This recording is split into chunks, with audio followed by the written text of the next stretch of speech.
Сіз білесіз бе, егер 30 күн бойы сарымсақ тұнбасын ішсек, ағзамызда қандай өзгеріс болады? Елестетіңіз, таңертең жасалатын бір ғана қарапайым әрекет және бірнеше аптадан кейін қан қысымыңыз тұрақталып, бауырыңыз тиімді жұмыс істей бастайды. Қандағы қант деңгейі теңгеріледі. Бұл қымбат қоспада емес, шетелден әкелінген ерекше өнімде емес. Бұл әр үйден табылатын кәдімгі сарымсақ. Бірақ бір нәрсені атап өтейін. Бұл ақпарат тек ғылыми деректерге негізделген. Егер сізде созылмалы аурулар, асқазанға қатысты мәселелер болса, немесе дәрі қабылдап жүрсеңіз, дәрігерге көрініңіз. Табиғи құралдар пайдалы болуы мүмкін, бірақ олар медициналық емнің орнына жүрмейді. Сарымсақ суын қалай дұрыс дайындау керек? Дайындау үлгісі. Бірінші, 1-2 түйір сарымсақты жаншыңыз. Екінші, 7-10 минутқа күтіңіз. Үшінші, 1 стакан салқын немесе жылы суға салыңыз. Төртінші, 30 минут қойып, 30 минуттан кейін ішіңіз. Қаласаңыз, лимон тілімін қосыңыз. Дәмін жұмсартады. Қабылдау уақыты да маңызды.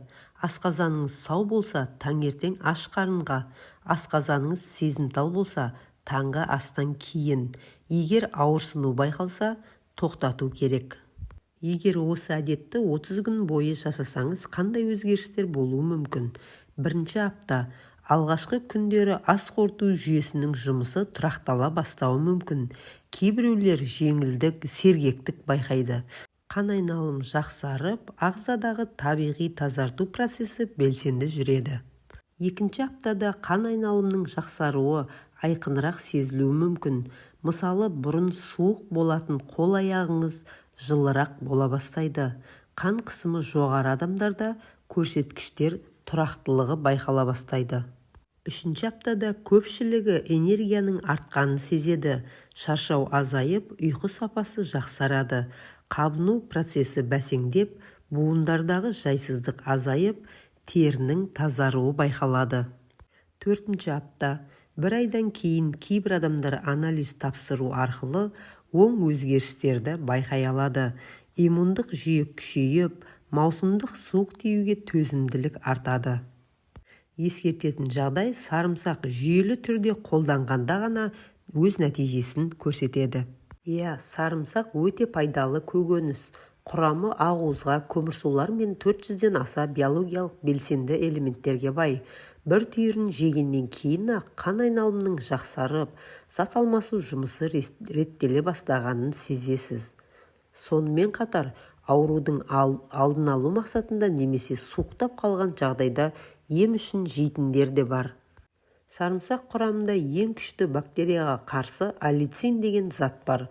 Алайда оны қыздырғанда немесе тамаққа қосқанда тез бұзылады. Сондықтан мамандар сарымсақты шикідей жеуді ұсынады. Жасанды антибиотиктер сарымсақпен ешқашан теңесе алмайды. Себебі сарымсақ өте зиянды бактерияларды түбегейлі жоятын қасиетке ие. Өзі ащы болса да пайдасы орасан зор. Пияз тектес бұл өсімдікті күн сайын жейтін болсаңыз, туберкулез, кандидоз және жұқпалы іш ауруынан өз ағзаңызды қорғайтын боласыз. Сарымсақ зат алмасуды жақсартады. Сарымсақты жеген соң асқазан шек жолдарында мынадай өзгерістер орын алады. Асқазан сөлінің қалыпты бөлінуіне, темірдің жақсы сіңуіне әсер етеді. Ас қорыту жүйесі мен ұйқы безі жұмысын жақсартады. Ішекке зиянды бактерияларды жояды. Тәбетті ашады. Есте сақтаңыз, гастрит, асқазан мен 12-елі ішек жарасында панкреатит, ұйқы безі қабыну кезінде сарымсақты жемеңіз. Қант диабетіне шалдыққан жандарға сарымсақты күн сайын жеуге кеңес береміз. Өйткені аталмыш көкөніс қанттың қан құрамына шоғырлануына 25%-ға дейін төмендетеді екен. Сондай-ақ артериялық қан қысымы мен қан тамырларына жағымды әсер етіп, қант диабетімен ауыратын жандарды жүрек бұлшықетінің белгісіз дертінен, атеросклероздан қорғайды. Сонымен қатар сарымсақ иммунитетті көтереді. Күзде ауада зиянды вирустар көбейеді, ал мұнымен сарымсақ қана күресе алады. Сол үшін де тұмау мен инфекциялық аурулардың алдын алу үшін сарымсақ жеген дұрыс. Ғалымдардың зерттеуі бойынша сарымсақты күн сайын жеген адамның өз-өзін тұмаудан 60% қорғайтыны белгілі болған.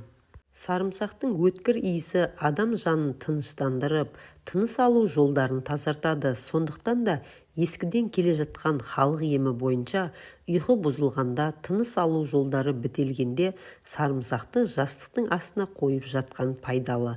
Әйтпесе тұмаудың әсерінен тыныс алу қиындап, таңға дейін көз ілмеуіңіз мүмкін. Видеоны соңына дейін көргеніңізге рахмет. Видео пайдалы болса тіркеліп, лайк басуды ұмытпаңыз. Деніңіз сау болсын.